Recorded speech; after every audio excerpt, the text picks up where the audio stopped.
हमारे लिए सौभाग्य की बात है कि भारतीय जनता पार्टी की सरकार का 9 वर्ष का कार्यकाल नरेंद्र भाई मोदी जी के नेतृत्व में पूर्ण हुआ है और 10 साल का कार्यकाल अगले चुनाव तक पूरा होगा, यानी कि एक दशक भाजपा के नाम और अगले दशक की दस्तक शुरू होगी। 9 वर्ष के इस कार्यकाल में जो देश के लिए उपलब्धियां रही हैं, उन उपलब्धियों को समाज के हर वर्ग तक पहुंचाना, ये हमने पार्टी की ओर से तय किया है। और एक विशेष अभियान, महाजनसंपर्क अभियान आजकल जो चल रहा है 30 जून तक, उस कार्यक्रम के अंतर्गत जो व्यापारियों के साथ भी एक कार्यक्रम होना चाहिए और आज शिमला में वो कार्यक्रम संपन्न हुआ है। और मुझे इस बात की खुशी है कि नरेंद्र मोदी जी की जो योजनाएं हैं, उन योजनाओं को लोगों तक पहुंचाने में बहुत सहजता हो रही है, क्योंकि लोग अपने आप महसूस कर रहे हैं कि बहुत कुछ इन 9 वर्ष के कार्यकाल में हुआ है। चाहे वो देश के विकास की अगर बात कहें, और चाहे वो देश के विकास के साथ साथ में अंतर्राष्ट्रीय मंच पर, अंतर्राष्ट्रीय स्तर पर भारत की पहचान, भारत का सम्मान बढ़ा। उस दृष्टि से उन तमाम मुद्दों को लेकर के हम लोगों के बीच में जा रहे हैं। और इस बात को लेकर के भी हमें खुशी है कि जहां जनसंपर्क अभियान में हम जा रहे हैं, हर जगह से एक बात जरूर सुनने को मिल रही है कि देश की ज़रूरत नरेंद्र मोदी जी हैं। देश की ज़रूरत नरेंद्र मोदी जी हैं, तो हर हालत में हम सब लोग 2024 के चुनाव में मोदी जी को समर्थन देंगे, सहयोग देंगे। हर वर्ग से इस प्रकार का संदेश हमको मिल रहा है। चीज़ें बड़ी साफ और स्पष्ट दिखाई दे रही है और विचित्र तब लग रहा है जब मुख्यमंत्री कह रहे हैं कि आंदोलन की जरूरत क्यों, भारतीय जनता पार्टी शोर क्यों डाल रही है। इतनी बड़ी घटना घटित हो जाने के बावजूद भी क्या हम चुप रहे?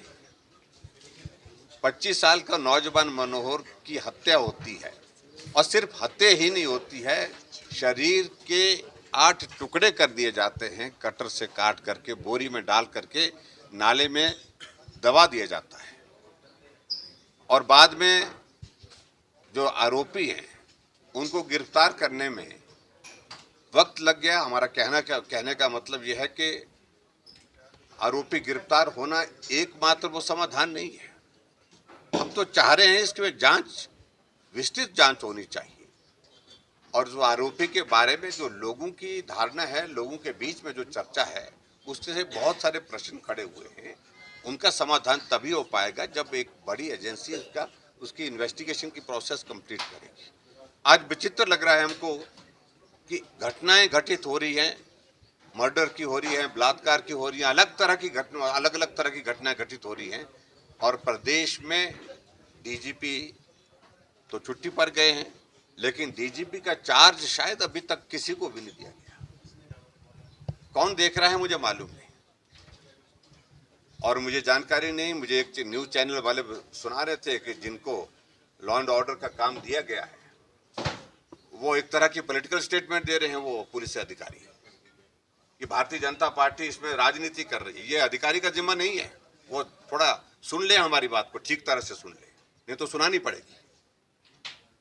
कोई नेता बोले समझ में आती है, लेकिन अधिकारी बोले कि भारतीय जनता पार्टी राजनीति कर रही है, उन्हें मालूम नहीं पड़ रहा कि आदमी की हत्या होने के बाद इस प्रकार की घटना के कारण वहां पर जन आक्रोश किस कदर बढ़ा है।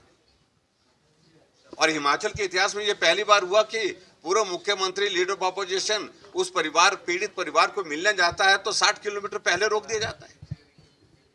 हमको वहां पर उस सब डिवीजन की सीमा से अंदर जाने ही नहीं दिया। हमने कहा संकट क्या है आपको, हमारे जाने से क्या परेशानी है? बोलते धारा 144 है।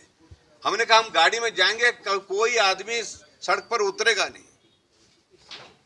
कहा कि हमें ऊपर से आदेश है। हमने कहा दोबारा बात करके देखिए, हम गारंटी दे रहे हैं, जिम्मेवारी के साथ बोल रहे हैं। ये कभी हिमाचल में हुआ नहीं कोई कि पूर्व मुख्यमंत्री पीड़ित परिवारों को मिलने के लिए जा रहा है और उनको मिलने नहीं दिया जा रहा है। किस बात की परेशानी है?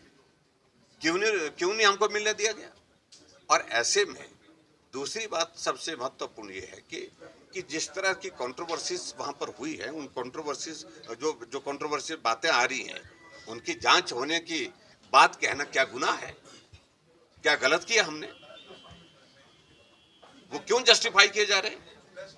और सही बात तो यह है कि मुख्यमंत्री ने स्वयं अपने आप शुरुआत की है, जो उन्हें स्टेटमेंट एक बार ने अनेक बार दी कि स्थानीय प्रतिशत हिंदुओं के यहाँ पर जो है हम हरा करके आए। क्या संदेश देना चाह रहे हो?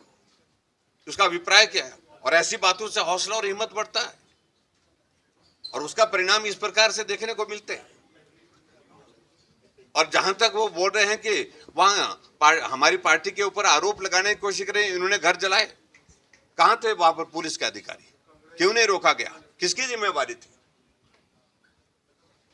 हमारी पार्टी के लोग तो वहां पर थे ही नहीं, वो तो एजिटेशन करने, वो तो वहां पर पुलिस थाने में थे।